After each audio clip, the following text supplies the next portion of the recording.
to Diabolic Edict or even Weaver pushing with Geminate attack.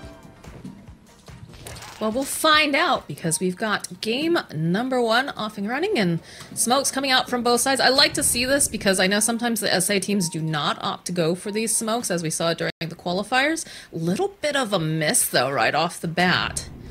Ships in the dark, yeah, passing by here, but both teams get wards placed without being spotted. And the Dalai Lama, he went up, checked, got unsmoked, and he says, okay, they're on that cliff, guys. So good use of the smoke here. And they have a nice ward over down here in this bottom area as well, kind of giving tabs. They realize, okay, no one is showing down at the bottom rune spots, so they must all be top. Yeah, I don't think that Heroic want to fight level 1. It's a bit hard to fight into the heroes we see on 1v. Leshrac is a very, very strong hero. Even though you have Clockwork, who's decent, I don't think you want to take the fight. So they're just going for the bottom 2 runes. Look at 1v though. They're saying they want more. They don't just want 2 runes, perhaps. Never mind. I mean, they definitely feel very strong right now, but you can feel the trepidation coming off of Heroic currently. They got their Doom in position down here potentially, but of course, a little bit of the invasion. Still will get that bounty rune, but he'll take a decent amount of damage trying to get it. Yeah, just a second too late there, coming in with the stun. If they were there 1 second earlier, would have gone the triple rune. So still an even start here for both teams. And they're fighting. They don't want to let them come to the lane here. Sven and Weaver just bullying. I mean, they've got the capability to do it for sure. Another stun over onto Schofield, throwing out that blood grenade. He's going to be able to make it underneath the tower. Do they go for the dive? Looks like they'll respect that tower. Kushi in a little awkward position. Does have Shukuchi up in a moment, though, so he should be able to scamper through and make his way to lane. That's a pretty good start for them on 1v, though, because now the Scorched Earth was used without hitting the creeps at all. Normally, you kind of want to push the first creep wave with Snap Doom to kill the creeps early, but without his nuke now, he doesn't have the ability to spell farm in the first wave. So what are key things that we want to look out for in this match, Wolga? Ooh, this mid lane is what I want to look out for. Like I said, it's a tough matchup for Puck, and so far, taking a ton of damage from Chia Jr. I think the 6-minute rune rotation and the first mid rotation to side lanes is going to be the most important thing to keep an eye out for. Who gets the momentum? Is this a situation where, you know, we want to see the, like, supports moving towards the mid lane, trying to make any sort of movements early on, or is it definitely going to be, you know, the mid makes that rotation? I think supports will come to help with the runes, but you can't really gank the mid heroes that easily here. Top lane, a little bit of static linking. Nice timing here as the creeps come under tower. Got minus damage now to last hit.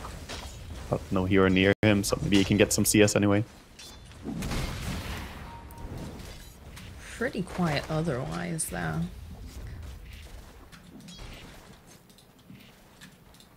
Yeah, they're farming up the tomato right now. Tango gets the last hit on it. Both the big camps on the side lanes are available, so bottom we see a pull done here by Schofield. A little surprised about that, considering that there is a Doom in this lane.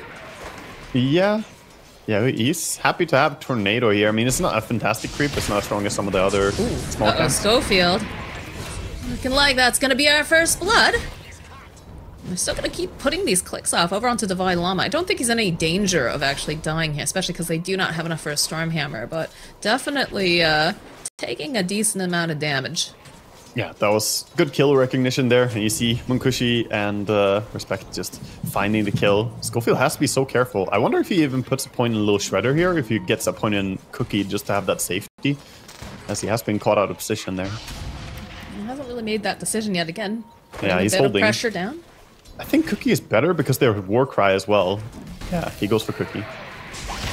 Some of those bugs. Cookie hop forward. Tries to make the moves over to Munkushi. Respect is just kind of dancing around the trees, and the creeps are helping with this damage. Schofield will be able to get himself a revenge kill. Yeah, just not able to fight into Dalai Lama there. Schofield even had the Scatterblast ready, but didn't need to use it. So Weaver couldn't go in, and Sven just kind of dies in an awkward way.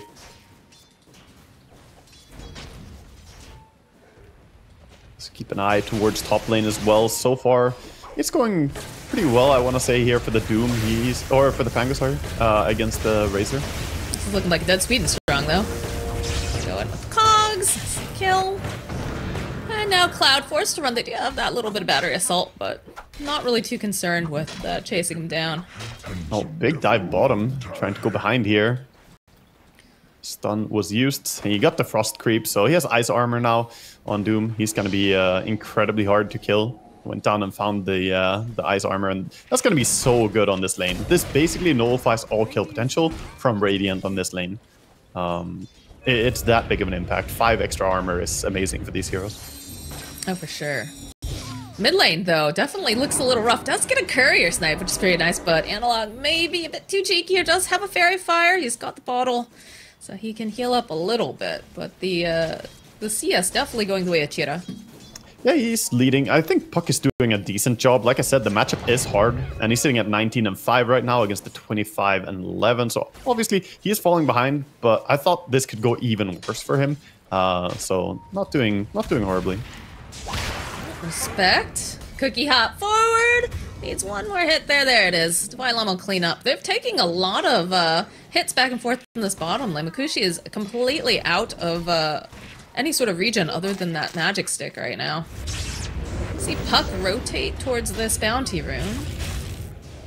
Yeah, just needs to get a little bit of healing, so gets the rune, checks what camp it is. Not gonna farm it up though. Just gonna head back to that mid lane. Got the Falcon Blade online now from Makushi. And a shared tango. Be interested to see if Respect gets to make any moves on Schofield behind this tower, but... Yeah, if they could nuke him a bit, try and get him low. Clockwork does get the catch on him. Nice show up here from Clockwork. This should be a dead Weaver. And indeed it is. It's now King Jungles might be the next to fall. Sweet Strong, though, is made his way down. What a nice rotation. Going to survive, even managing to get that channel off the side for the little watcher.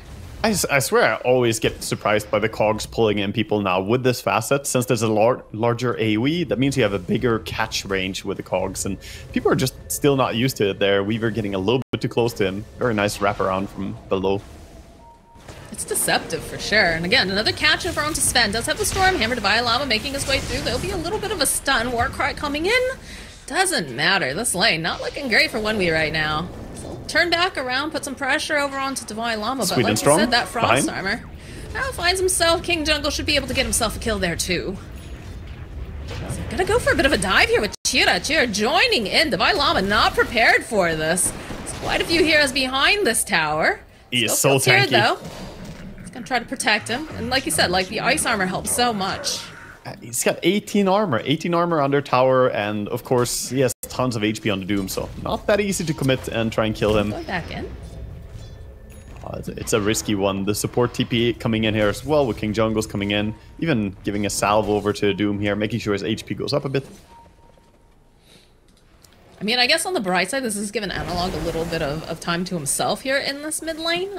To see that, you know, Respect has made this rotation over, but it's a little bit easier for a Puck, I think, to have to click here in lane against the Sven. Yeah, getting a stack as well for himself in the big camp, so he wants to farm up, get to the power turrets as soon as possible. And Wisdom Rune, we did see a 1-for-1 in the Wisdoms. The Pango grab the top Wisdom Rune. He has his ulti available as well. We'll see when we get the first usage of that. Smoke coming bottom again here. King Jungles could be the target. Not a great kill, but it's a kill at least. He's got cogs up, trying to buy himself a little bit of space, a little bit of time. Little cookie hop forward. Is it going to be enough? No, it's not. Schofield trying his best, but 3 heroes chasing now. Will Respect the tower. They remembered last time what happened when they tried to dive after that Doom. Yeah, so they get a kill, but quite a bit of resources to go down there and kill. And also, he might have saved his Doom's life by tanking that gank. So that's what we expect from Schofield, or from King Jungle, sorry, in this game. No, it is surprising. I'm so used to seeing Schofield on Clockwork. It's absolutely. I guess it's just comfort. He wants to be the Snapfire in this game. Pass it over. We do have Doom available now over on Divine Llama, and you can see him kind of pump faking occasionally over at the Weaver. But something that he's going to have to be very, very aware of down here. Yeah, Weaver did a smart choice though, going Bracer into Falcon Blade, so a lot of HP emphasis. Weaver, of course, one of those heroes that doesn't go Null Talisman, but really prioritizes getting that HP up, so he can survive the Doom Burst and get an ulti out. I love this deep ward by Swedenstrong, because he knows that Hector wants to farm up those camps, will be moving around in this area. And you can see this rotation. They just want to get Hector off the map, realize he's had way too much free time here, currently leading in the last hit and denies, and they'll go and use ultis even to secure the kill. This is a better spot King for Jungle's gonna have to scoot away. Regen Rune gets popped by Cherry Jr. here. He's going to be fine. Might even turn on to Schofield here as he has Sven coming in. We have a smoke coming in too. Yeah, Sven's here. Schofield does have a cookie if he wants to try to use it. Analog coming in from the back lines. We'll use the Dream Coil. Hold them both into place, but like there's just no damage really coming out from this puck right now. A couple clicks at best. You can see Swedenstrong waiting potentially, but... Okay, King Jungle's joining in. We'll be able to use the cogs to help out, but again, no real hard lockdown at this time to hold this guy in place. Yeah, they do have a ward down here, so they have vision, but don't really want to keep chasing. Already used the coil. No way to catch this Void Spirit, as he still has one jump available. Even cancels the TP out here from Schofield. Respect, he really wants this. Gonna dive a little bit underneath the tower while they're chasing Cheetah Jr. over on the side. Need a little bit more damage to finish him off, and just not quite there. A little bit of a bait and switch almost. Yeah, the long-range scatter blast is it's something you don't always expect. Felt like he was gonna be completely fine, but he was quite close to dying. Still holding on to that Doom, but we'll be able to join the team in this mid lane. Yeah, not finding a target. He would be happy to kill anyone with this. Pango, thinking about a roll onto Doom here. Goes for the roll up. Get the cookie. Stun onto 3, which looks really nice, but it's just not going to be enough to keep Divine Llama alive. Unfortunately, now King Jungle tries to use those cogs again defensively. Running away. Does have Schofield nearby. Does not have a cookie, though, so Cloud should be able... Does he go underneath the tower? Is he going to... He's thinking about it. Munkushi onto the back lines, realizes King Jungle's very, very low. Gets a couple hits off onto Schofield. Respect, wandering around, does have some stick charges. They're really going for a deep dive. Yes, Coil and Doom is respawning soon. Have to be very cautious here. I mean, they'd love to get themselves a Weaver. Yeah. And they come again. Dream Coil used over onto 2. He'll get the snap. Nice Stormhammer, though, coming out. Will get used over onto Cloud, but I don't think he cares too much. Hector joining back into the fight. Looking to put some damage on Analog, just not finding these kills. It's a long range coming in hot. Still chasing after Cheetah. They'd really like to get this kill. Need a little bit more damage because he still had that one leap left, and that again is the issue. When you don't have the slants, when you don't have the Dream Coil, it makes it quite difficult to get your hands on him. Yeah, still a very good engagement for them overall. They pushed him back. They're getting some damage to mid tower. Now focusing on taking the top tower with the catapult here as well. And I don't think they can really stop this. The catapult is going to help them take it down before they TP in. A very clean fight for them overall there. The 2-hero coil was great by Analog, catching them. And perhaps a bit of an overextension by 1W as they found themselves kind of diving between the tier 1 and tier 2 tower. King Jungle's doing King Jungle things. Gonna kick around, get their hold over onto Analog. Does use that double damage. Don't really want to be standing next to Swedenstrong right now. Analog able to dodge away here from that Stormhammer. The tricky part is they can't really catch the puck until they have Aghanims on Void Spirit. Right now they have Leshrac, who isn't even skilling stun. He's going for an Edict and Lightning Storm build. And Sven, who of course, the Stormhammer, you can always dodge that. The puck has 2 different ways to insta-dodge it. He can even reposition himself with the Waning Rift and get stunned a little bit farther away. Very, very tricky for them to catch this man right now. So I think with the Witchblade finishing up in about 400 gold for Puck, he has a great timing to play aggressive until the Aghanims is up on the Void Spirit, who is rushing it. It's his first item, but he needs 2 more components basically. He's at 800 gold and only has the Ogre Club. Yeah, I haven't quite felt the presence of this Puck just yet, but like you said, that one item coming in will change the timing. Yeah. Interesting, speaking of builds a bit, you know, Hector going for the Mana Boots into Maelstrom build on Carry Racer is definitely, you know, curious way to build. Mana Boots has been very popular lately on a lot of carries. It started out with Lina and, of course, Medusa before that even, but we're seeing it more and more on several other heroes that Mana Boots are just that value. I feel like it's a bit of a meme now. Like, I feel like whenever I'm watching a tournament or something like that, it's just like, oh, Mana Boots, why why not? Might as well. Yeah, it's so incredible that they have 3 of them in their team. So that's about it. We go for the Dream Coil over onto Chia. They need to get the Doom off. They've got it. Scatter Blast from long range. Should be able to get the final hit, and that's a dead Chia. Hook shot over onto Respect. He's pretty tanky, though. Let's get a couple of these body blocks. We'll have that Storm Hammer up again. Battery is... Why not? Might as well. Yeah, it's so incredible that they have 3 of them in their team. So that's about it. We go for the Dream Coil over onto Chia. They need to get the Doom off. They've got it. Scatter Blast from long range. Should be able to get the final hit, and that's a dead Chia. Hook shot over onto Respect. He's pretty tanky, though. Let's get a couple of these body blocks. We'll have that Storm Hammer up again. Battery is still going. A couple more clicks. Can they get it? Oh, he's... Nope, there it is. Those cogs, man. They're so good. And over on the mid lane, Sweet and Strong will end up dying. oh my, they're just exploding all over the lanes here, just killing everybody. And OneWe just... They were the aggressors going in there. Now gonna go bottom, try and catch something at least. This Doom with ulti on cooldown. Can't really do too much to a Weaver and Tango alone. He's juking the ulti, he's but... so tanky. It's actually silly. And then on top of that, he's got the Speed Demon aura. So he's just zooming out here with the face boots. They're going deep for this, but they can't find him. He's broken the ankles. Dalai Lama. Is he going to go for the Wisdom? Is he going to get greedy? Stay safe. Hey, he's completely fine.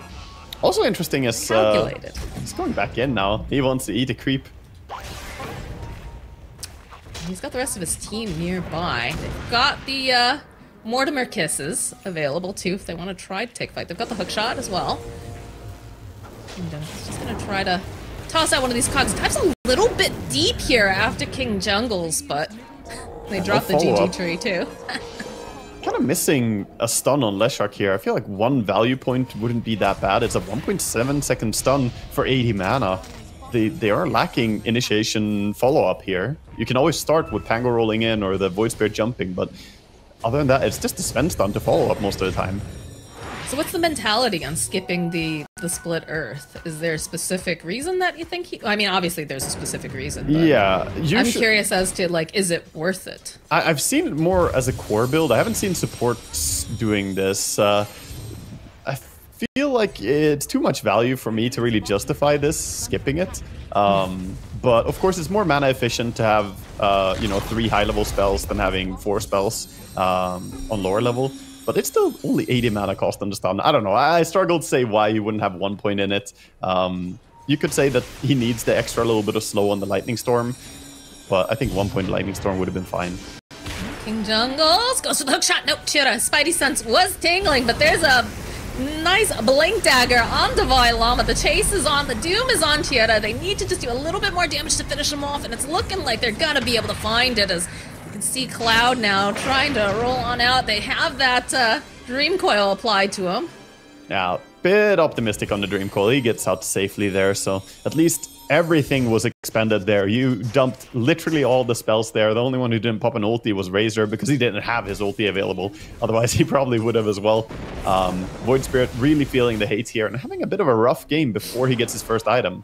Now Puck almost had a 3k gold lead over the Void Spirit, so fantastic place. And this is what I was talking about in the draft as well, that when Puck gets items, he's gonna get even stronger. So the fact that the early game has been this good for him it's a great sign for him. He has Blink Witchblade now, which is the timing. Just needs Shard and, you know, perhaps an Octarine Core in there as well, and he becomes unkillable. I'm really kind of surprised with Sweet and Strong. Like, you have yourself a Leshrac, and we talked about, you know, the tower push that's available on this team, that there's still, like, tier 1s up for the side of Heroic. As we say that, Sweet and Strong gets spotted out by the side of Heroic. Yeah, he was trying to remedy what you were talking about there, the tier 1 towers. He wanted to bring it down, but they're playing actively to defend their towers, had a good ward in place there, recognizing that, yeah, Lesh might be doing some cheesy stuff. He might be trying to take the towers on his own. We don't have any constructed push going on by OneWe, and they find themselves 17 minutes in, 8k gold disadvantage right now. I believe Clockwork has the entire mech now.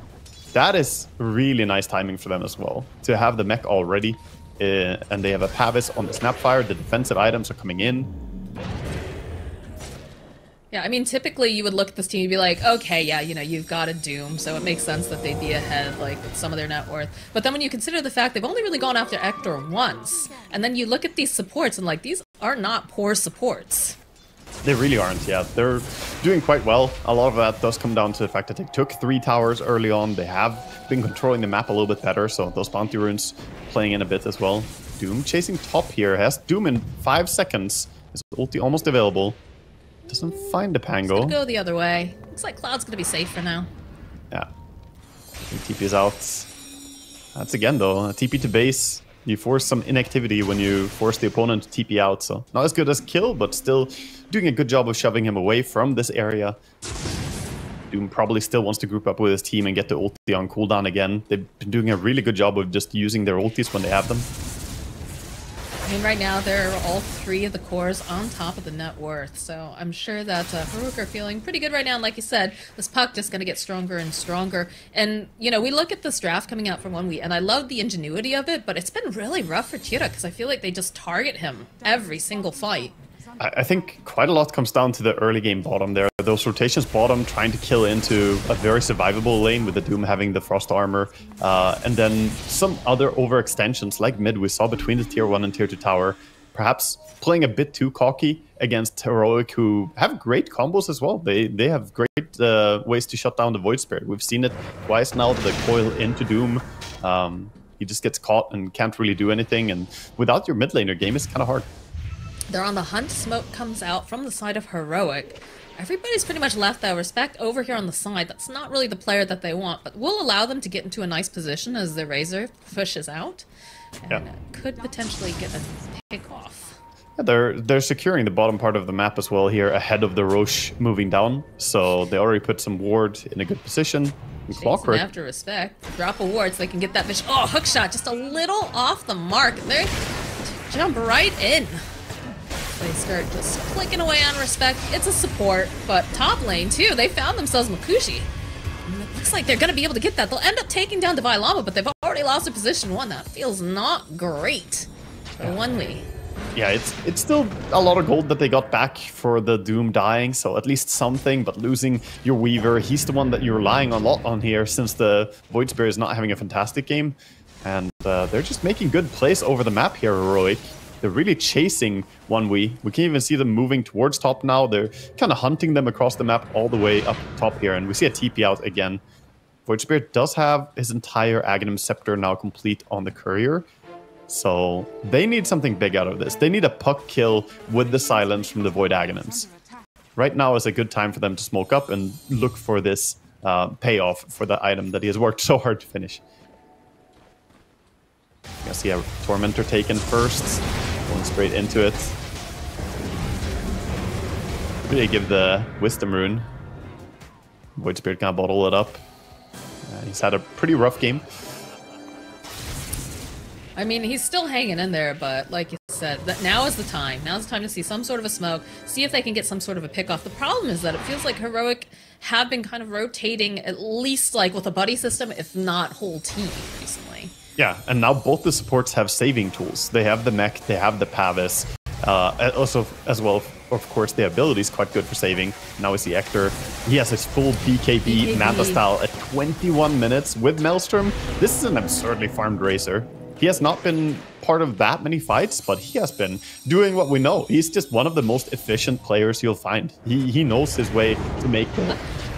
Middle lane, get the signs. This is exactly what they've been looking for. A bit more time. Is Puck gonna be able to it's looking pretty tough, but it looks like he's still there, still alive. All right, looks like he's going to survive this. And now over onto the back lines, Divine Llama jumps forward, puts some of that damage over onto Tira. They still would love this Puck, but they're just having a really difficult time. He's too slippery. Finally, they get Analog, but it's quite the chase for just one little guy that they started off, I don't know, like a minute before. Yeah, that was really close to him actually getting out. Getting smelled from his supports. Look at the wrap around here. Pango with the Invis. Got the Invis, yeah. They have wards just so they can see Ector. They see King Jungles. They roll on forward. Schofield also in an awkward position here. Gonna get dragged back. So look at Schofield. Hector was draining some of that damage, but kind of struggling to figure out the angle now. Without their puck to that initiation, without their Snapfire, it's a little awkward for the side of Heroic. Yeah, it's a weird fight for Hector to take here because he knows he's the strongest one on the field, but he also has to respect that Puck got caught earlier and they don't really have the catch. And without catch, the Razor, yeah, you're super strong, but you can get kited very easily by these heroes. There's a lot of mobility, Warcry and Drums now available on Sven, so he can speed up people and get out of those Razor rundowns. Great fight coming out from 1W. Definitely what they needed. They needed something big with that Aghanim's pickup, and they found it. It took a little bit longer, I think, than they would have liked, but yeah, did manage to get something from it. Doom saw a Leshrac down here. He's happy to take any kill with this ulti. Also, speaking about Doom, it's interesting that Dalai Lama went for the Gluttony facet. It's not the more popular one. Usually we see the Devil's Bargain for selling items and so on, but I also don't always see teams making the most out of the Devil's Bargain, so I do believe that this is the correct choice sometimes, if you don't want to do the selling of items. We had some crazy game where like Ramses was like selling his Midas, buying a Blink Dagger, selling his Blink Dagger, buying a new Midas, selling the Midas, buying a Blink Dagger, back and forth. Playing shopkeeper, right? Yeah, he just did it whenever his ulti was ready. He would sell his Midas and buy a Blink Dagger and go ulti someone and then swap back. Ridiculous. But most players don't do that, and usually we don't see that. So if you're not going to play around it, why not just go Gluttony? And he's getting real fat this game. The Gluttonous facet is paying dividends here. Pretty wild too, considering he has the Gluttonous facet, but still Hector is out farming him here. Yeah, I mean, Hector is having a clean game. He's not fearing anyone here because the chain stun is so clunky from the side of 1W.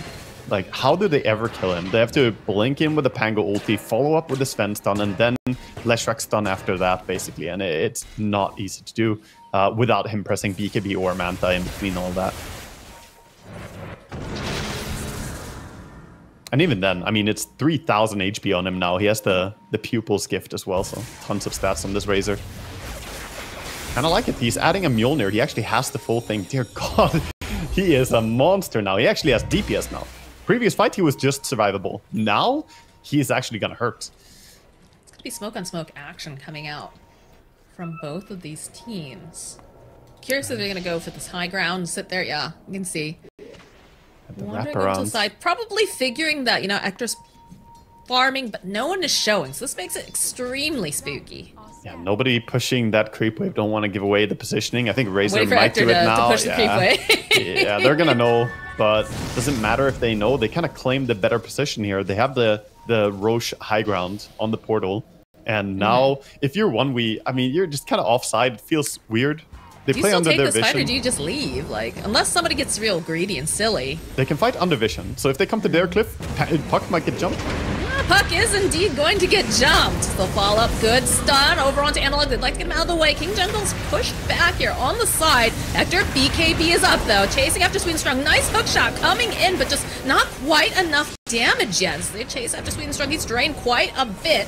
Will finally get Sweet and Strong, but now it's just Hector in the middle of pretty much everyone here off on the side. Chasing after Respect, they'll find it. Nice jump in from Dalai Lama. Jumps over onto Cheer. This is exactly the Doom target they want. They'll find the kill. Now the chase is on after Cloud. Those cogs doing so much. Hector gets himself a triple kill, and they'd really like to get their hands on this Weaver, but not going to be able to quite catch him at this point. Fantastic fight for them. So clean overall, their positioning. During that too, like, yeah, that was a 4-0 kill team fight right there. They tried to kill the Razor, but a good reaction came in as well, coming in and just stomping there with Doom. They had the Pavis coming in as well to protect him, and Razor was the only one who was actually killing stuff in that fight. He started by chasing down the Leshrac, get the easy kill, and then move on from there. You can see him sort of just building damage from the Leshrac. Once he gets that static link damage, he's ready to fight anyone else.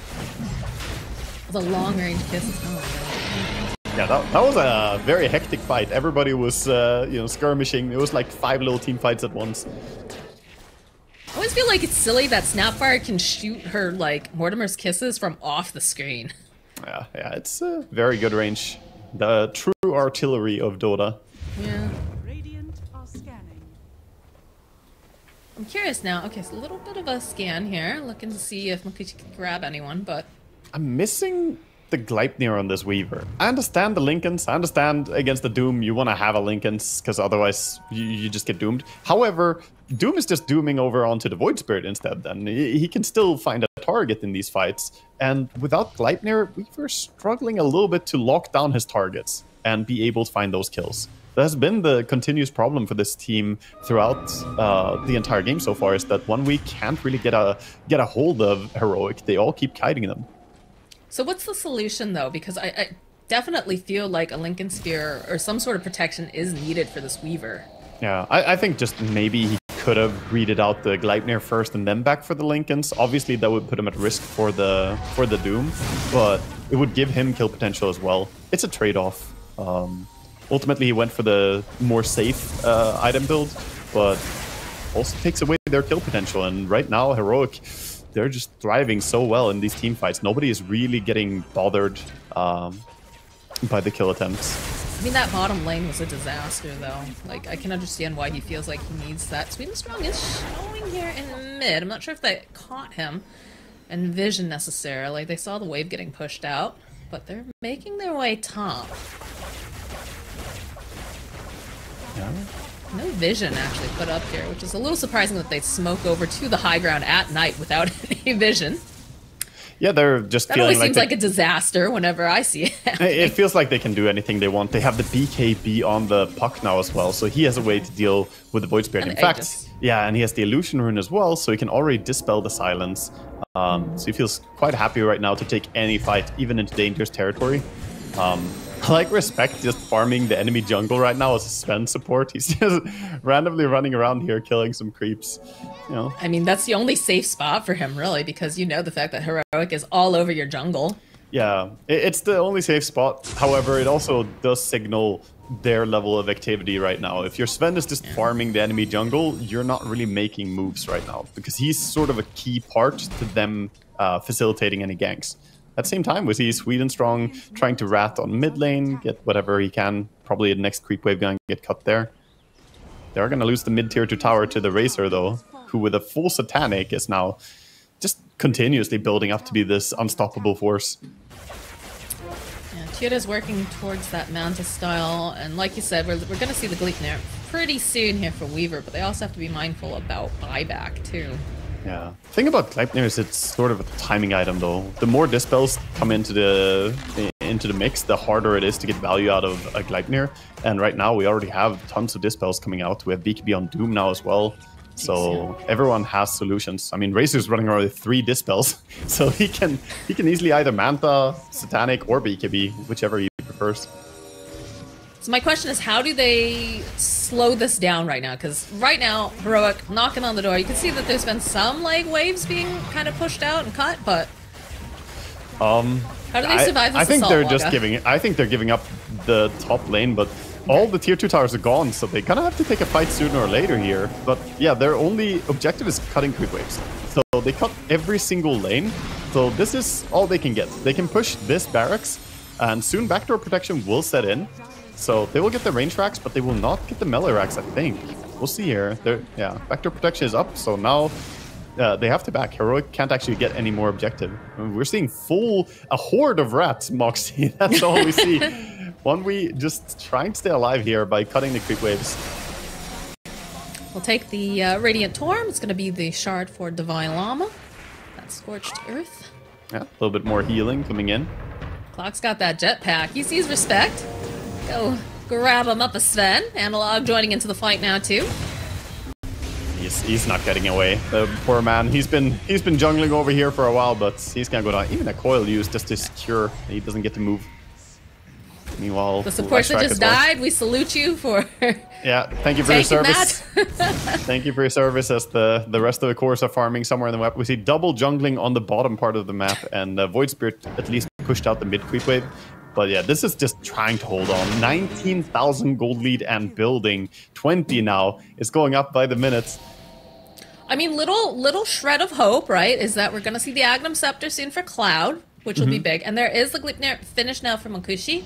Again, though, it's very much a timing base when you have BKBs and whatnot over on your enemy team. Doesn't feel nearly as good. But maybe you can, like, bait out the BKBs and It's hard though. The Yeah, execution is very difficult. They almost need some form of fake go to poke out the reaction and then take a team fight after. The problem is though, it's hard to fake go against a Clock and a Puck who will catch you. If you show as a Leshrac or even as a Sven, you're probably just not leaving that fight again. And creep waves are coming in. They have shoved bottom all the way. I don't think that they care about anything right now on the side of Heroic. They don't really need to have Roche. They could go high ground without Aegis here. Usually we see teams play a bit disciplined, but this is a big lead. Yeah, I would say that if they weren't so far in the lead, like, you have a couple, like, kind of poke heroes, but the problem is, like, where they're at now, they can't afford to lose a single soul. And they just have so much, like, coming out from the side of Heroic. Because, you know, I'd say, like, Void Spirit can kind of tap a little bit, or, like, Weaver. But when you look at the solutions that they have, now that the game has gone on further, it's just, you can't take that risk. Yeah, it feels like they need more proper lockdown to be able to get a kill as well. Due to all the survivability coming in with the Shivas, the Greaves, we have the Solar Crests, Glimmer, all these protection items. It almost feels like they need like a Hex or a Nullifier to help get the kill, extra duration or some Dispels. But they just don't have that economy. Radiance, they gotta work with what they have. Lesh might have gone too close here. He's gonna be fine. He's not the objective. They're going straight for the melee Rex. I mean, he can clear these creeps pretty fast, but yeah, but the it's next not a creep full wave. Solution. Like, look at them again, just cutting waves every single lane. Like, top wave is coming in though. They didn't get the top wave, so they could keep going towards mid here if they want. But could also see them just back up and say, you know what, Roche should be up any moment now, and get themselves that. To 1win's credit, they've been staying close here, you know, for the last few minutes. This rafting at least is allowing them to build their own net worths a bit. But yeah, Weaver got a Crystallis with his Gleipnir as well, so he has some damage. I feel like that's the only, like, aggressive item we've seen picked up, though, from 1W, really. Like, yeah, the Aghanims the Axe is definitely from, good on Cloud, but he has queued up now a Lotus Orb. Like, they're going real defensive. Yeah, the Aghanims... high respect. Ay. He was trying to... Yeah, the way for the hook shot. He was just trying to get there for the Wisdom Rune, but not going to be allowed to do anything. He becomes the Wisdom Rune instead. That's an impressive transformation. Mid lane, though, sensing a little bit of an opening, are going to try to put the pressure over onto Ector, but they don't quite manage to finish him off. Roll coming through. Divine Llamas here puts that Doom down yet again. Over onto the back. Here, just every Doom has his name on it. It's a love letter from Divine Llama. As Hector just running down this mid lane. One Sweden strong has himself a full nullifier. They're just gonna walk straight up. There is no Void Spirit that they need to worry about, Sven. And it looks like they might not be a Cloud soon either, because he just gets absolutely obliterated. This Midrax going down. Yeah, good catch. Again, they just take the fights in a really good way. It was optimistic to try and kill K1 on the mid lane. Of course, he had a Snapfire sitting there in the tree. Schofield was ready to protect his carry and make sure they turn that around. And this looks like they're finally going to close out what has been a very dominant game one here for Heroic. To the credit of 1W, they've done everything they could, but it feels like if they don't get the early game right with their drafts, then there's a big weakness where they don't have the best initiation to take the fights. I think a lot of it comes down to that Void Spirit not really getting to have a good game. I was going to ask how much of this goes back to, you know, did they get a little too, I don't say wild with their draft, but it felt like definitely had a plan for how they wanted things to go, but it just did not work the way that they thought it would, and they struggled then to catch up. Yeah, I think that's the main thing, right? You needed to have a good start coming out from those mid ganks. I was talking about how the mid ganks are going to be very important, and Puck got off to a great start, got several kills, and Void Spirit just struggled a bit. The choice to go bottom maybe was tough, but ultimately it's just the understanding and positioning has been so clean from Heroic. The supports have done a great job this game, both the Snapfire and Clock. We've also talked about, and they are smoked up as they make their way top, kind of hold on to that thought because I think something's about to break. Full Daedalus on Weaver. He wants to hit. Jungles Is he allowed finds to? himself a clockwork, and everybody's jumping inside these cogs. There's a party in there. But Dwylava jumping in with a nice stomp. BKBs are getting used up, but look at this damage coming out. Tira is just dead. Makushi next. Sweden Strong just getting chased down. Schofield still alive. Cookie hops over onto Cloud. They've called it. They've had enough on the side of 1v. And this first game going over to Heroic. A very, very strong start here in this best of two celebration. Snap priority there. Send some Mortimer kisses into the jungle. Facets. So Huskar is one of the heroes with 3 facets. Not all heroes have that. And that is the one where he burns enemies for a percentage of their max health. So a very, very good way to add damage against that Dragon Knight, even against Bristle. So he's looking to have high damage. I've seen players go for like Hurricane Pike with this facet to just pike someone and then throw a few spears, and it does a ton of damage. But of course, not first item necessarily. It's still going to be armlet, still going to be traditional Huskar items. But Hurricane Pike maybe a little bit more of a consideration than previously when you played this facet specifically. So it reminds me a little bit of like Enchantress with like the way that Sprunk used to, or not Sprunk, but the way Sprunk does work currently. Yes. With the toss back, but yeah, I also think it's important to recognize that you are a little bit squishier with this facet than the other ones. It's like a higher burst, higher squishiness type facet, which is exactly what Huskar likes to do in the first place. So it's kind of doubling down on what the hero is all about. So do we see armor items being built, like Solar, Pavis, all that fun stuff? I imagine we're gonna see, Solar Crest coming out most likely from the Clockwork in this game. And probably we'll see like a Guardian Greaves coming out on a Jakiro, and maybe even Centaur might want to get in there and get some Crimson Guard, who knows. Oh yeah, Crimson for sure. The classic protection items. And then it's all about playing for the Roche timings, playing for the Huskar push timings. There's a tricky balance though. Some teams get a bit too stressed when they play Huskar and just go, go, go. Analog, he's not one of those level 30 Huskar players. You know, he's gold tier, he plays it, but he's not super Huskar spammer the way that we have some in Falcons, for instance. So, you know, we'll see if they execute it cleanly. I do sometimes see teams just think, oh, we have Huskar, we must end the game early, which is not necessarily a good mentality to have. This is interesting too that Analog has just decided to like block back here the entire time. Really wants that advantage. Oh yeah. Yeah, both mid laners are playing for it. They know that on mid lane with a Huskar matchup, if you get a good block on Pango, you can play the first creep wave. But if you get a bad block here, if you lose out, and it looks like he is losing out the block, Analog busting out some good moves here. The sidestepping, it's top notch. Look at him dance. Yeah, that was a real good They're block. known for their dancing down in Brazil. They really are.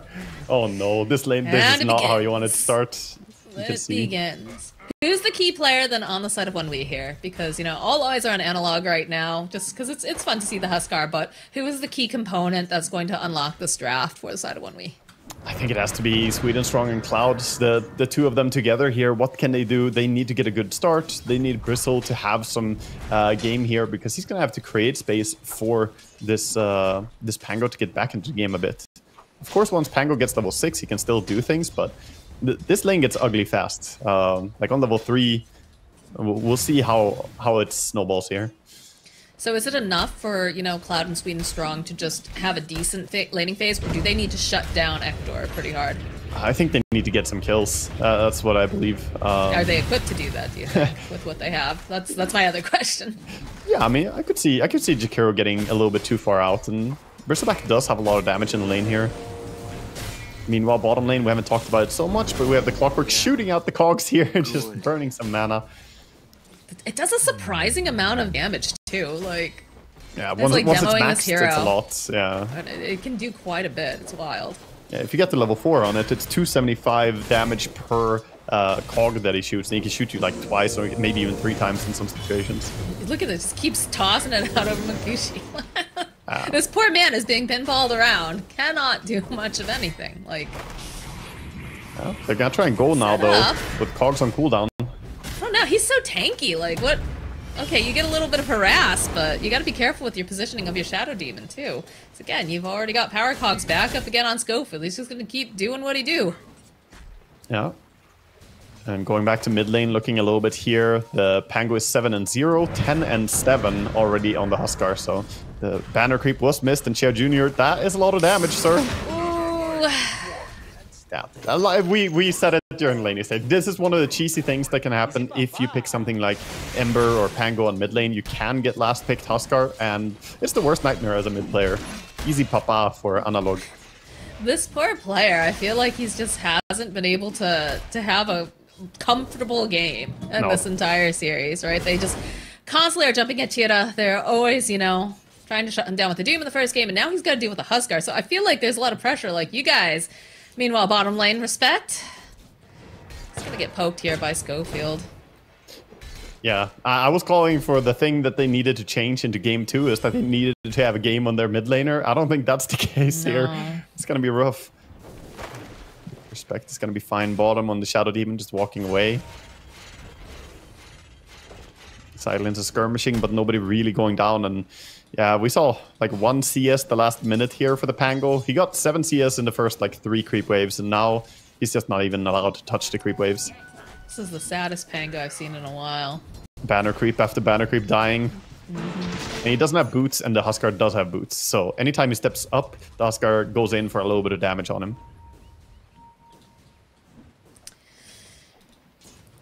Let's see. We've got level 3 on Bristle, 3 on Swedenstrong's Lash.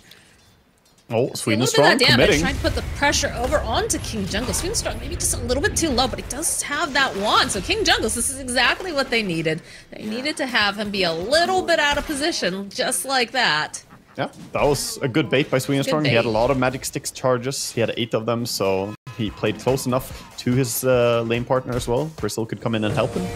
This is what they need. They need good stuff on the side lanes. Bottom lane, though, the problem is they're running out of mana. This Clockwork has hit him with so many cogs that they don't really have that much to pull combos anymore. The SD is very low. It's almost like a little bit of a taunt, like he could pick up that clarity, shake it like, look what I have! There's gonna be more cogs coming your way. Yeah, he's... Poor Respect has nothing. Look at the Shadow Demon. It's got stuff coming out now on the Courier, but it was looking kind of bleak for like half a second. Yeah, and meanwhile, Dalai Lama is just having a great time CSing. Sure, Munkushi isn't struggling on his Dragon Knight. He's getting good CS, but the Centaur is definitely the one enjoying this trade-off a little bit more. He's getting great CS, and now Stack pulling big camp. This is a big thing for them on bottom lane, if they can deny some creeps. Because she does have some stick charges here, but Schofield doing what Schofield does best, just kind of messing with him, keeping him away from the stack so he can't take advantage of it. Oh, top lane again here. King Jungle's getting too far out, left by his CK. I think it starts to get scary once he's got those boots delivered to him too. He's going to be able to run down people. This is what I said they needed. They need a good top lane. They need to get some kills, and 2 kills already here. Not a bad start for them. Once they get ulti on the Bristleback, they have a massive power spike as well in that lane. Of course, the so CK... bad. Yeah. Like, look at Tira. Look at Tira CS. He's got 12 to 31 with 24 denies on Analog. Yeah, he's not getting many. He, again, that combo there as well just gets him 2 more, but he is sitting very far behind on mid lane. And you know that once the armlet comes up on the Huskar, that kind of closes any window for you to be able to do something aggressively. And by the looks of things, he's gonna get armlet before you get level 6 at this point. Armlet not far away. He needs only about 600 more gold on the Huskar, and seeing as he's free farming entirely. Jungles? Cheers, like, what do you want me to do, bro? Like, I really can't do anything here. Yeah, this is like salting the wound or something. And Jakiro coming in and nuking you. It's like, I'm already laning against the Huskar. I can't do anything.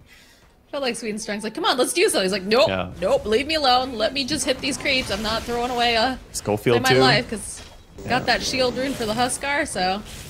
They want to push with the catapult timing here, so they use the shield rune on the Huskar as well to try and tank, keep the catapult alive. He's trying to pull the creep wave away, but only gets 1. I mean, I'm surprised that we're not seeing more of a rotation. Okay, there we go. There's Respect just joined in this mid lane, so it's the supports and the mid laners. But again, Tira just feel a bit spoopied. Yeah, they built a comeback mechanic for him, though. Because his lane sucks, but look at his triangle. They do have a nice big stack there. There's a ton of creeps.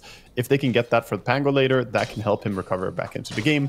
Take a look at the portal down at the bottom too. They've been taking care of those camps as well. They figure, all right, this is going to be an awful lane, but you can survive it, not feed too much. We've got some goodies for you. Yeah, that's a lot for the dragon to come out and farm. Actually, it's going to be Bristle taking the farm as well to try and accelerate his game. I mean, I feel like that's fine. Like, you just need to be making space for the Pango. Would it be nice if Pango could get some of these stacks? Absolutely, but... It's better to farm them earlier if you can. And Bristle has the ability to farm them right now. Pango doesn't. Pango needs like level 7 before he can farm that camp. Else it takes so long to do it. He's almost got those arcane boots though, Aga. Yeah. Pango's trying. He wants a rune as well. He's very close King to Jungle level sees 6. all of these stacks. Ooh. That's moments. juicy. They need to be careful. Oh boy. He But he needs to might be careful become because he's part of taking them. damage from all of He these can't stacks. move. The frost creep is creeping him. Oh my gosh. Oh, Alright, well, that's that's just a dead Jakira. Now Schofield. In an awkward position. Look at the Vylop. He's like, yeah, bro, you're on your own. I'm not dealing with this. He is in the name, King Jungles. He became one of the creep camp. He just got farmed. I don't think Dragon Knight was even realizing that he was killing him at first. He didn't have vision on him. The splash damage did so much. Well, that feels really good if you're the side of 1v because you need to be winning these lanes, and two of the supports just kind of serve themselves up on a platter to you. Yeah. Mid lane we saw Pango pump faking his ult here, trying to deter the Huskar from taking this tower, but I don't know if he can. Glyph comes in as well. That will make him back off. What was the timing on this armlet? That was pretty early. I think he had it like good, flat 8, roughly. Very nice armlets. And of course, he has 4 points already in the Berserker's Blood now, so he's going to farm very, very fast as well with this. Cloud is sitting a little low. Again, he has a bristle back, so it's going to be difficult to... Yeah, they're respecting the tower. Ektor not quite in position. We'll have Phantasm up in a moment, though, so... Yeah. If Cloud... I want to see him pop off the Seeing Red facet on Bristleback, the one where you just get Madge and run forward. That's the one they went for. They're pushing now top tower as well as mid tower being threatened. Always feels good when you can do a two-prong approach. Yeah, I don't know if they really want to fight top here either. Sweden strong. Just throwing out a couple cogs. Yeah, he's gonna take all the farm. Pango is like, please, I just want anything, but no. Gotta protect the stacks. Gotta be there earlier, Pango. Gets the D ward on the cliff at least, so that's gonna protect the top tower for now. But mid tower did fall to the Huskar pressure. Pango gets a rune top, just an invis though. Not the most active rune for him. Game is starting out in a very good way overall here for Heroic, but you know they only have 1 kill, but they're still very happy with the way all their cores are having a good game, whereas the Pango is of course far behind. But Bristle is the big, you know, the ray of hope here for 1v.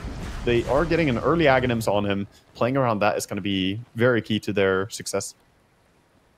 Yeah, they need to have somebody that is going to feel powerful enough to get into this fight. We'll have the armlet soon here for Munkushi on his Dragon Knight. He's been farming quite well. So there is that other, like, ray of hope. Cheetah making a rotation down towards this bottom lane, but...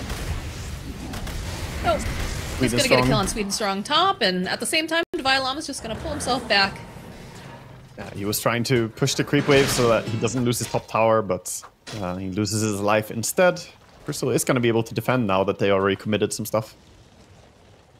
That's a sneaky It does feel ward. like they're dodging the bristle quite a bit. Like, and again, Cloud's going to enjoy this because he wants to go for the ads, but you don't present yourself. He's not going to snowball necessarily the way that you might like him to with this kind of a game. Yeah, I think Bristle is very happy to just play for all these Ancients, so he's happily holding on to his tier 1 tower and also farming Ancients, so his game is looking fantastic. At the same time, though, already double armlets here. Armlet on CK, armlet on the Huskar. Both of them are going to farm quite quickly in the jungle. We're seeing an Orchid coming in from the CK as well, the classic builds we've seen time and time again. More pressure over onto Vylom. Does have himself the Blade Mail, and you can see the teleports are coming out. Trying to turn around, trying to get stopped. There's 4 heroes here, so teleport does end up getting cancelled, and the pressure is being placed here on the bottom tower. Interesting, too, to note that Sweden Strong, again, not going for any points in Split Earth. Yeah. Yeah, I mean, this is, again, a build that he must prefer. Again, I think that it wouldn't be bad to have 1 point in with the Shadow Demon, but I can understand it. It's mana efficiency and just getting value out of your spells. I mean, that's Yeah, like you have a Shadow Demon. I'm surprised that you wouldn't Yeah. try to maximize that combination. Yeah. Well, they got the kill without the stun at least, so they can just keep going here. To be fair, though, there were 4 heroes down there. Just it all works if you just have a Pango there to stun everyone and DK stunning as well. You know, Yeah. you don't need. They had stun. other stuns available. But top tower goes down. Invasion here and clearing a little bit of the enemy ancients as well. And farm stolen away. Sanch is coming out now for the Huskar, so he's getting closer to his timings here. Huskar also with face boots in this game. Notable, getting a bit of armor against the minus armor on the Bristleback. And also, it's pretty heavy physical damage coming out from 1W. Their draft is mainly physical, and then Leshrac is there, of course, for the magical. I'm taking a look at what supports have coming in. It's still fairly early here. King Jungles, as per usual, still pretty poor. But the Blink Dagger picked up now for the Centaur is going to be a pretty big power spike for them. Yeah, that's something to play around. They also have the Orchid completed in just 400 gold on a CK. So I think with that, they want to start pushing bottom here. If they get this bottom tower, they can take Roche. Quick shot to safety on top. Gets out of dodge. Schofield gonna stay safe. But yeah, bottom. Got a decent amount of damage down here too, so should take this tower quickly. Analog is showing mid. He was spotted. They might actually get a big kill on Huskar here. Start with the Rolling Thunder coming out from Tira. She joining in. Get that disruption, but the rest of the team's in. Oh, Divine What a Lava stun. showing off that beautiful, beautiful stun with the blink, followed up with a macro pyre. Oh, they still managed to get the kill. Having a full rotation. They'll follow up. They'll get King Jungles. Divine Llama looks like he's going to be next to fall as they just slowly burn him down. Oh, man. If all the heroes didn't show up there, that could have been pretty sick. But it was a beautiful response coming out from the side of 1W as they immediately collapsed on them. Yeah, that was a good recognition of opportunity, right? They saw him go down Yeah. mid. They knew Clockwork used hookshot top, and they saw people showing on bottom lane. So they're like, this guy's just completely alone, out of position, and they don't even have Clock ulti to save him as well. So good punish there, getting in a huge kill. And this early game momentum, losing it as a Huskar, it can be very, very tough to recover. Hero does dominate lane, and he does have a great early game, but you don't really want these early game deaths to happen. It takes away your chance to take Roche. We'll see if they're going to be able to go for top Roche instead, though, as it's going to move in about 5 seconds here. I mean, we say that, but that is his only death so far, so definitely don't want to see, you know, any other deaths, but he's still doing all right. Oh, yeah. I was worried that that Shadow Demon disruption might have, like, foiled everything, too, for, like, half a second, but again, with the rest of the team showing up the way that they did. It was a great reaction to the Centaur ulti. The moment Centaur Yes. ulti, then he disrupted, so preventing that save. But now with a lot of stuff, you know, happening elsewhere on the map and the DK ulti being on cooldown, they're saying, okay, we can go for a Roche now. Doesn't look like one we really want to go and contest this one. Alrighty, Analog, I'm watching you. Seen too many SA teams get a little too crazy with the toggling. And See, this is where I'm telling you, you're not a Huskar player, right? If you're not tanking the Roche, not a filthy Huskar player. Yeah. How dare you? yeah, he's, you know, if you're level 30 Huskar, you just face tank the Roche. He was dropping aggro to the CK there. That's Yeah. a sign of lack of confidence. But yeah, he almost has his entire halberd now as well. He actually has it if he just spends out the money. I wonder if he's considering something else. Nah, he's gonna buy it now. Halberd coming in. Pretty fantastic against the Dragon Knight to have halberd. Can also help you against Bristle in some scenarios. Very standard item for the Huskar. That was weird. Mid lane. Bylon in the applying a mid. little bit of pressure. Analog throwing out a spear or two. Top lane too. The Rolling Thunder from Chira. Hoping to get himself King Jungles. Will be able to with some help from Respect.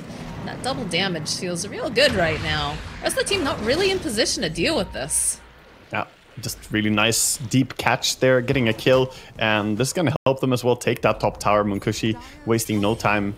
Gets the tier 1 taken down. So 3,000 gold lead for 1W here, who did have a rough start to this game, but thanks to how strong the Bristleback is and stuff they got going from the top lane as well, I think they're doing a fantastic job of finding kills. Shadow Demon is 3-0 and 3 in this game, been part of 6 kills already. Great hero for setups. Yeah, it definitely feels like a little bit more comfortable despite the rough start in the mid lane. But that's to be expected. And I feel like they also did a great job of like making sure that they stacked and took care of their jungle. Just a little poke over onto Sweet and Strong.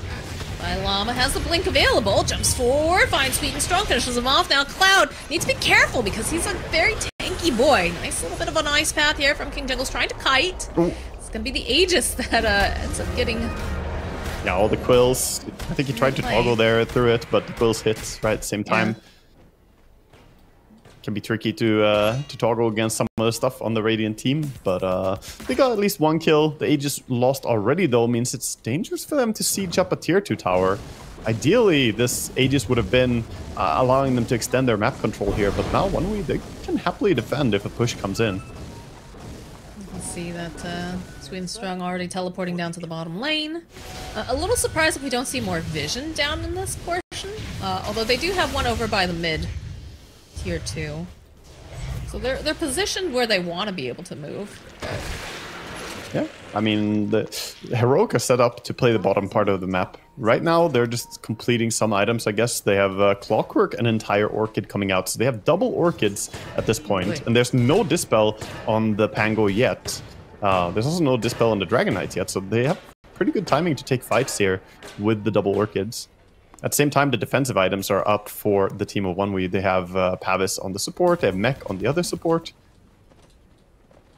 Yeah, a little surprised that we aren't seeing more, like, I guess not defense, like, armor, I guess, coming out from the supports. Like, we talked about that earlier. And eventually, you know, we'll see Greaves probably for Jakiro. But the clock going very, very aggressive. I'm a little surprised that he'd go for, like, a smaller, like, armor item. Yeah, like Solar Crest was what I expected him to go for, especially with them already having an Orchid buyer. But he really values having the silence. That makes sense, though. If he gets a hookshot onto the SD now, he can just straight up kill him, I think. Actually, SD does have a ton of HP. The Pupil's Gift, again, 1700 HP. Dear God. That's without the level 10 talent? That's crazy. He has the 10 strength talent as well, of course. He can pick up. He's very far forward here without the rest of his team. Yeah. Just farming the area. We see a lot of supports just using the map in this series. Farming whatever they can. Clockwork real fast at jungling as well, but SD just putting the Shadow Poison to use. Got the Heaven's Halberd completed now for Huskar, which is another nice item timing. Yeah, and the Plate Mill. So he has that as well. Extra armor. There's a find. This is looking like a dead Jira. Yeah. That's a reveal of that Orchid, I believe, too. He walked under a ward.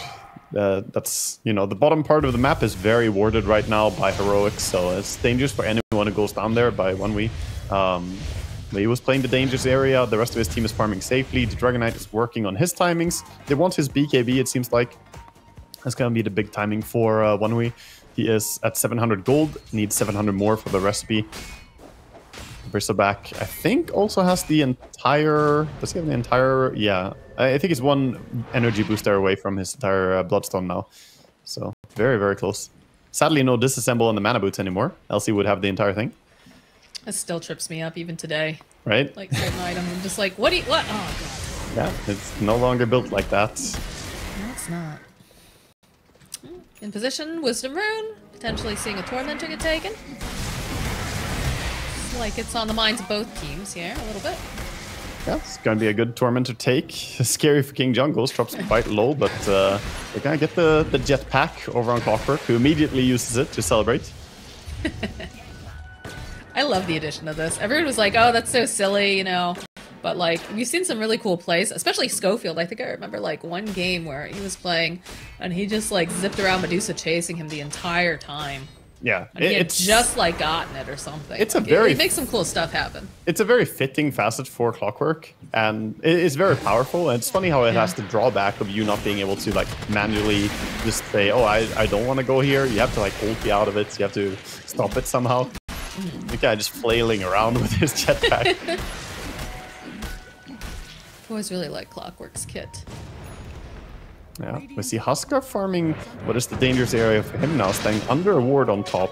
I don't think he will die to 2 heroes, but more heroes are smoking up though. He's gonna run No away. one else is showing, so I Yeah. feel like he's got to realize like something doesn't feel right because the wave's pushed out pretty far bottom. Yeah, I he know that knows. they're supposed to push top. Yeah, he's definitely like, oh, I'm not going there. And he has been stalled a little bit, you know. Again, just one death, but it has not felt like Heroic felt comfortable making these moves, especially with this Bristleback being as strong as he is currently. It's also a story of just both Bristle and DK are farming extremely fast right now. It's sort of a separation there. The DK, Bristleback, and CK are all farming super duper fast, whereas the Huskar, he's doing okay, but he hasn't gotten that much done here. No tier 2 tower taken, not really any kills to his name. He's been two kills, but yeah, he's not really snowballing because Huskar doesn't farm jungle as fast as these other heroes does. I feel like Huskar's definitely like one of those more assassin-like heroes that's just supposed to snowball off of, Yeah, he wants well, fights. heroes. Yeah, he wants fights, he wants Roche, he wants objectives. That's what the hero is great at doing, whereas the others are just so fast at clearing ancient stacks and farms. And we are getting to that timing. I talked about earlier how Dragon Knights, he's very popular. He is doing fantastic in the tournament overall. And the big timing for him is going to be the Daedalus. Like, for now, he's just farm. But when he actually gets damage into the mix, that's when you can't ignore him anymore. Because so far, Armlet, SNY, and BKB is mostly built to keep him alive. But with this Daedalus addition, he's going to start looking at opportunities. He can actually crack some skulls. Do you have Tira kind of up in no man's land right now? Does have a TP on him though. Yeah, he's Drawing the attention, that's what yeah, he's thinking about just. he got the roll. He can TP out as well. He's trying to stay away from the Clockwork, but Clock is all the way to the right. He sees Yeah, him he's with his fine. Observer Horde, so he can safely go for a TP out. And he traded against the Centaur ulti, so that's pretty nice for him. Of course, using Impang ulti is a big concession, I guess, but Centaur ulti is almost as valuable, if not more. But like you said, that big timing's coming up for the Daedalus on the Dragon Knight. So if you're, you know, doing as well as you're doing currently, like why not just take the time to continue to farm and avoid fights?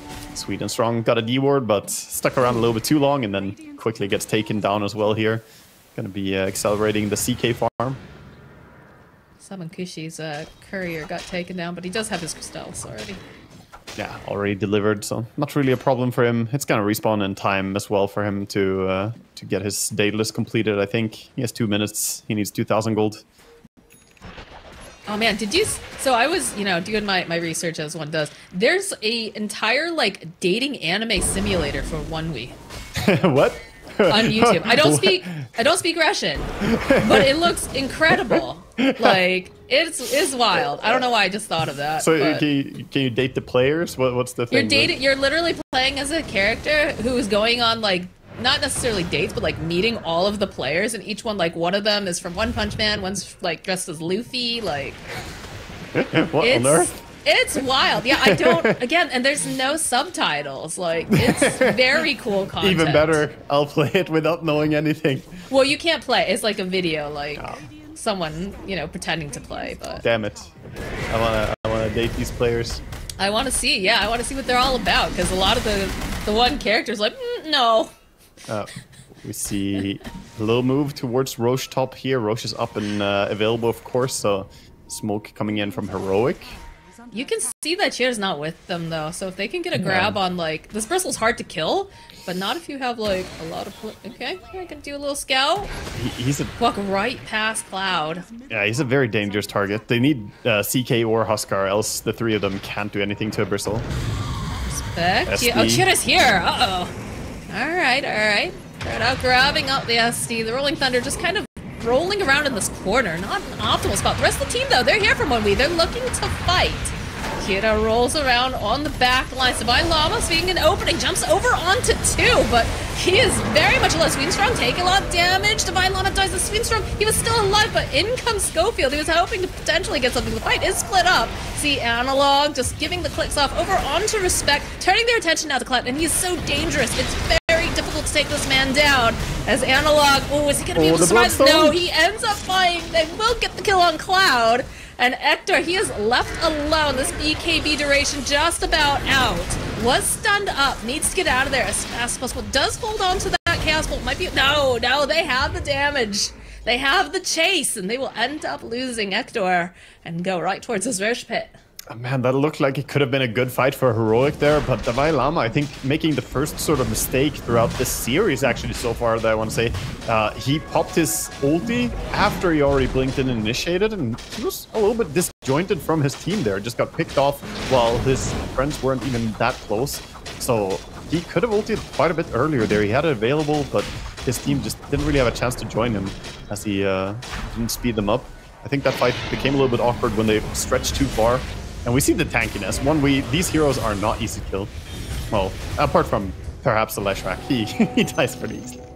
He's a Leshrac, what can you do? Yeah, I thought they were gonna go jump on the Shadow Demon, but he just went a little bit further over onto Swedenstrong and Cloud, and it just was too far away from the rest of his team.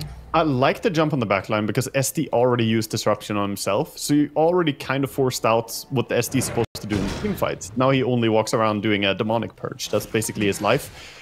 But he just went too early compared to his team.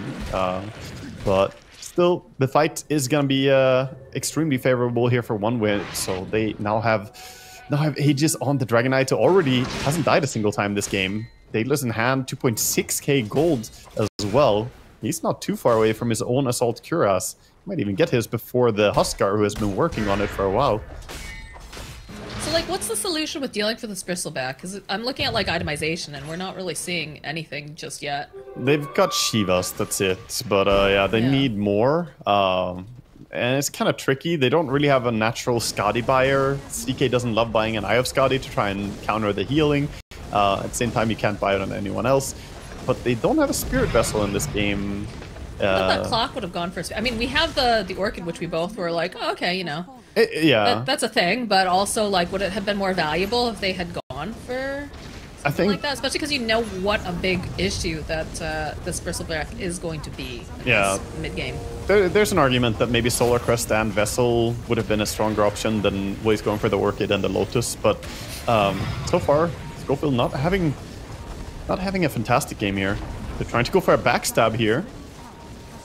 See if they can find... That is the question. I need to kill him Pango or Lesh or something. I don't think they can go on the DK. He has Aegis.